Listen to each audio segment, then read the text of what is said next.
बिस्मिल्लाहिर्रहमानिर्रहीम अस्सलाम वालेकुम नाज़रीन आज है जी 13 फरवरी साल 2026 और मैं हूं मोहम्मद आशिर गोंदल और आप देख रहे हैं जी मेरा फेसबुक और यूट्यूब चैनल। नाज़रीन जिस तरह से पाकिस्तान के अंदर भारत और अफगानिस्तान की बरहा ये कोशिशें होती हैं और ऑलरेडी जिस तरह से बलोच लिबरेशन फ़ंड या टीटीपी तरीके तालिबान पाकिस्तान को फंडिंग करने के मामलात हों, भारत और अफगानिस्तान पाकिस्तान के अंदर बदअमनी फैलाने में पेश पेश रहते हैं। लेकिन आज बरोज़ जुमा जी भारत की नेवल पोर्ट जो है बेसिकली एक डॉकयार्ड बताई जा रही है मुंबई के करीब जी, वो धमाकों से लरज़ उठी है। इस तमाम सूरत-ए-हाल के अंदर वो भारत जो पाकिस्तान के अंदर बदअमनी चाहता था, आज भारत खुद उस तमाम सूरत-ए-हाल का शिकार होता हुआ नज़र आ रहा है। चाहे फिर मणिपुर हो, जम्मू कश्मीर हो या अब मुंबई के अंदर भी सूरत-ए-हाल इस वक़्त मोदी हुकूमत के लिए मज़ीद बदतर होती हुई नज़र आ रही है। इस हवाले से कुछ इंतहाई अहम तरीन डिटेल्स हैं और इन हमलों के पीछे कौन है और इस हवाले से भारतीय मीडिया क्या रिपोर्ट कर रहा है, कुछ इंतहाई अहम तरीन डिटेल्स हैं जो इस वीडियो में मैं आपके सामने रखने की कोशिश करूंगा।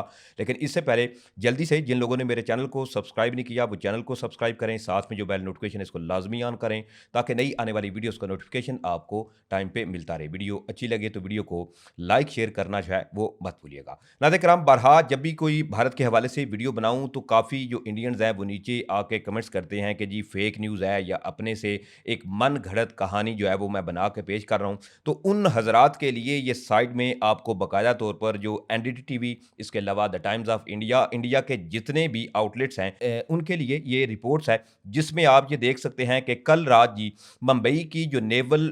डॉकयार्ड है वहाँ पर मुख्तलिफ धमाकों की इतलाआत मौसूल हुई हैं। सबसे पहले तो ओपन सोर्सेज इस हवाले से क्या क्लेम करती हैं वो आपको बताता हूँ, साथ ही साथ फिर इंडियन मीडिया इस तमाम सूरत हाल पर क्या रिपोर्ट कर रहा है वो भी इंतहाई नाज़रीन अहम रिपोर्ट है। इस हवाले से सबसे पहले सूरत हाल इस वक्त भारत के अंदर चूँकि मणिपुर के अंदर जो सूरत हाल है वहाँ पर मुख्तलिफ जो बागी ग्रुप हैं वो मोदी हुकूमत के खिलाफ जो है वो लड़ रहे हैं। दूसरी तरफ नागालैंड और भारत के दरमियान भी सूरत हाल जो है वो इंतहाई कशीदा है। इसमें सबसे पहले तो एक रिपोर्ट ये सामने आई है कि कल रात जी इंडियन नेवी की जो मुंबई के करीब डॉक यार्ड थी वहाँ पर मुख्तलिफ ज़ोरदार धमाकों की इतलाआत मौसूल हुई। उसमें मुख्तलिफ सोशल मीडिया पर इस हवाले से वीडियोज़ जो हैं वो भी गर्दिश कर रही हैं जिसमें बाकायदा तौर पर आग के शोले जो हैं वो मुंबई डॉक यार्ड से निकलते हुए नज़र भी आ रहे हैं। अब इसमें ओपन सोर्सेज ने यह दावा किया है कि बेसिकली मुंबई की जो डॉक यार्ड थी इसके ऊपर यके बाद दीगरे ड्रोन्स के ज़रिए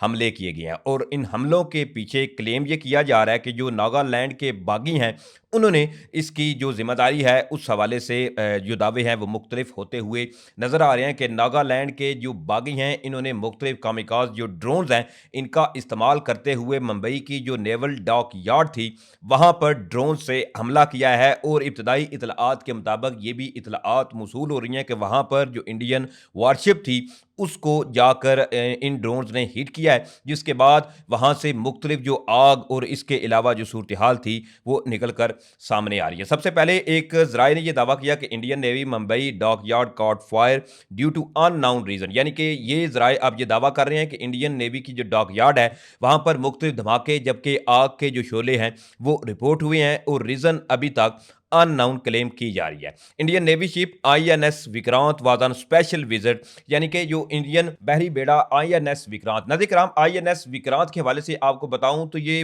वही बहरी बेड़ा है जो कि लाहौर की जो बंदरगाह थी वहां भी घुसा था। इसके अलावा कराची में भी इंडियन मीडिया जो था इन्होंने आईएनएस विक्रांत को घुसाया था और लाहौर पर काफी जो एरिया था इस पर आईएनएस विक्रांत ने कब्जा भी किया था। तो आज यही इतलाआत मौसूल हो रही हैं कि ये जो ड्रोन हमले किए गए हैं इसमें इंडियन जो स्पेशल आईएनएस विक्रांत बहरी बेड़ा है इसको भी डैमेजेस होने के हवाले से ओपन सोर्सेज क्लेम करते हुए नजर आ रहे हैं। इस हवाले से साथ साथ कुछ फर्दर डिटेल्स हैं, दीगर जराए जो है वो क्या रिपोर्ट कर रहे हैं उस हवाले से भी आपको बताता हूं। नाज़रीन कराम इस वक्त सूरत हाल मुंबई इसके अलावा भारत के अंदर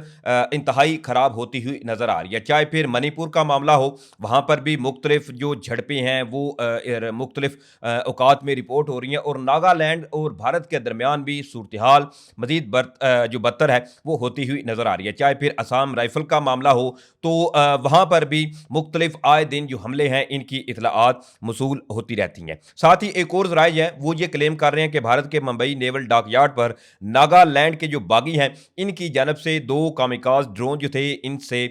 हमला किया गया है। तवील फासले तक मार करने वाले ड्रोन ने हदफ को निशाना बनाया जिसके नतीजे में एक इमारत को नुकसान पहुंचा और शदीद आग भड़क उठी। लेकिन भारतीय मीडिया इस तमाम सूरत हाल को भी एक अलग रंग जो है वो देता हुआ नजर आ रहा है। अब इसमें बेसिकली सबसे पहले भारतीय मीडिया एनडीटी टीवी जो है वो इस हवाले से ये क्लेम कर रहा है कि आग लगी है नेवल डॉकयार्ड मुंबई के करीब। इस हवाले से अभी तक जी कोई कैजुअलिटी जो है वो रिपोर्ट नहीं हुई। साथ साथ एएनआई न्यूज़ ने इस हवाले से ये भी तस्दीक किया है कि fire breakouts at west dockyard in Mumbai naval dockyard no casualties. अब एएनआई न्यूज जो है वो ये दावा कर रहा है कि ये वेस्ट था, जो वेस्ट का एरिया था वहां पर जी आग लगी है, लेकिन इसमें अभी तक कोई कैजुअलिटी जो है इनकी सूरत हाल जो है वो रिपोर्ट नहीं हुई। अब इसके साथ साथ दीगर जो जराए हैं वो ये क्लेम कर रहे हैं कि ये जो आग लगी है या ये सूरत हाल मुंबई नेवल जो डॉकयार्ड थी वहां पर हुई, इसमें बेसिकली क्लेम ये किया जा रहा है कि जो नागालैंड के जो बागी हैं उनकी जानब से कामिकाज ड्रोन इस्तेमाल किए गए और इस मुंबई की जो नेवल डॉकयार्ड थी इसको निशाना बनाया गया। लेकिन भारतीय मीडिया इस तमाम सूरत हाल को अभी भी छुपाने के ऊपर लगा हुआ है और भारत की जानब से अभी तक रीजन जो है वो नहीं बताई जा रही, बल्कि साथ ही ये कहा जा रहा है कि अननाउन रीजन थी, यानी कि अभी तक वजूहात जो है वो सामने आई ही नहीं है। साफ साफ इस चीज का ये इंडिकेशन है कि भारत अपनी उन तमाम खामियों को छुपाता हुआ नजर आ रहा है। और इंटरेस्टिंगली इसमें देखें कि भारत जहां अपने जदीद तरीन दिफाई निजाम रशियन साख्ता जो S-400 है उस पर तो बड़ी बड़के मारता है। अब इसमें सूरत हाल ये देखिए कि जो भारत का एक मेन शहर मुंबई जो है वहां की नेवल डॉकयार्ड को ड्रोन्स के जरिए निशाना बनाया जाता है। मतलब इतना इस वक्त सूरत हाल जो है वो मोदी हुकूमत जबकि भारतीय अफवाज के लिए बदतर हो चुकी है कि वो अपने मेन शहर और मेन जो नेवल डॉकयार्ड है उसको भी नहीं बचा सकते। दूसरी तरफ बात करें हम मशरिक़ वुस्ता में ईरान और अमेरिका की सूरत हाल के हवाले से, देखिए मुख्तलिफ इस वक्त रिपोर्ट सामने आ रही हैं कि प्रेसिडेंट डोनाल्ड ट्रंप जो है वो अभी भी मुज़ाकरात की जानब जाते हुए नजर आ रहे हैं। लेकिन आज एक बार फिर से प्रेसिडेंट डोनाल्ड ट्रंप की जानब से ईरान को एक नई धमकी जो है वो लगाई गई है। बेसिकली यूरेनियम की अफजुर्दगी और मिसाइल्स प्रोग्राम को लेकर बेंजामिन नेतन्याहू, इसके अलावा प्रेसिडेंट डोनाल्ड ट्रंप की जानब से बरहा ईरान को प्रेशराइज किया जा रहा है कि वो इस तमाम सूरत हाल को भी इन मुज़ाकरात के अंदर शामिल करें और ईरानियन बैलिस्टिक मिसाइल्स की रेंज को लेकर ऑलरेडी अमेरिका और अमेरिका के जो इत्तेहादी हैं वेस्टर्न कंट्रीज हैं उनको शदीद खतरात लाक है। लेकिन अब इसमें सूरत हाल इस वक्त ये पैदा हुई है कि अमेरिकी सदर डोनाल्ड ट्रंप की जानब से जी ईरान को एक बार फिर से खबरदार किया गया है। इसमें प्रेसिडेंट डोनाल्ड ट्रंप ने यह कहा है कि अगर तेहरान ने जी अपने जोरी प्रोग्राम पर मुआहदा ना किया तो इसे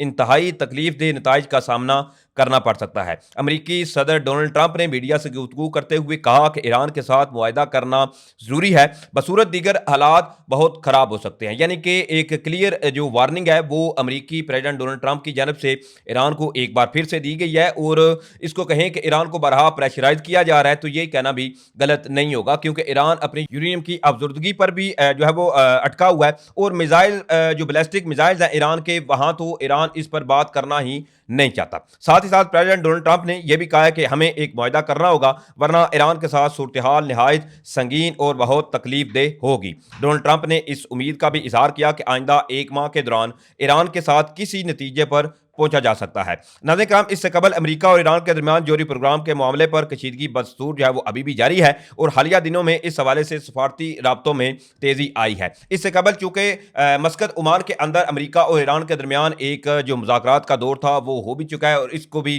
प्रेसिडेंट डोनाल्ड ट्रंप ने कहा था कि उन्हें जो है वो इस मुज़ाकरात के पीछे बड़े मुस्बत नताइज जो हैं वो हासिल होते हुए नजर आ रहे हैं, क्योंकि उन्होंने जो ऑपरेशन लास्ट जून 2025 में किया गया था ईरान के खिलाफ मिडनाइट हैमर, उसका भी बरहा वो अपनी स्टेटमेंट में तज़किरा कर चुके हैं कि ईरान उस ऑपरेशन के बाद अब जो कुछ ईरान के साथ होगा वो पहले से भी ज्यादा खतरनाक होगा। दूसरी तरफ ईरानियन ज़राए ने इस हवाले से भी ये क्लेम किया था कि जो अमेरिका ने उस वक्त अपने जो जमीन तक मार करने वाले जो मिसाइल थे उनका इस्तेमाल किया था, लेकिन उसमें भी कुछ जो मिसाइल थे वो चूंकि नकारा नहीं हुए थे, फटे नहीं थे, तो वो ईरान ने हासिल कर लिए थे। और कई ज़राए ने इस हवाले से भी ये क्लेम किया था कि रूस और चीन और ईरान जो है वो अब रिवर्स इंजीनियरिंग करते हुए अमेरिका के जो जदीद तरीन मिसाइल्स हैं इसी तर्ज के मिसाइल बनाने जा रहे हैं और ये अमेरिका की जो सिक्योरिटी है इसके लिए ये शदीद खतरात पर जो है वो लाक हो सकते हैं, क्योंकि अमेरिकी टेक्नोलॉजी अगर ईरान के हाथ लग जाती है तो ये यकीनी तौर पर ईरान की एक बड़ी जो है वो बर्तरी होगी और साथ ही साथ अमेरिका के लिए ये एक बड़ी परेशानी का सबब भी बन सकती है, क्योंकि ऑलरेडी ईरानियन बैलिस्टिक मिसाइल्स को लेकर अमेरिका और अमेरिका के जो जो इत्तेहादी हैं वो काफ़ी परेशान हैं, क्योंकि ईरान इस हवाले से कई ज़राए ये क्लेम करते हैं कि ईरान तकरीबन एस्टिमेटली अगर कहा जाए तो 1 मंथ के अंदर एक भारी तादाद जो है बैलिस्टिक मिसाइल्स की क्रिएट करता है, और ऑलरेडी इसी तमाम सूरत हाल के ऊपर जो है वो अमेरिका और ईरान के दरमियान तनाज़ात या जो मामलात जो हैं वो अभी भी एक डेड लॉक की सूरत इख्तियार किए हुए हैं। बहरहाल ये कुछ तफसीलात थी जो मैंने आपके सामने रखी हैं। उम्मीद करूंगा कि आप लोगों को वीडियो अच्छी लगी होगी। अगर वीडियो अच्छी लगी है तो भाई के चैनल को सपोर्ट करने के लिए चैनल को सब्सक्राइब करें, साथ में जो बेल नोटिफिकेशन इसको लाजमी ऑन कर लीजिएगा ताकि नई आने वाली वीडियोस का नोटिफिकेशन आपको टाइम पे मिलता रहे। वीडियो अच्छी लगे तो वीडियो को लाइक शेयर करना मत भूलिएगा। मुझे इजाजत दें, इंशाल्लाह फिर मिलेंगे। पाकिस्तान जिंदाबाद।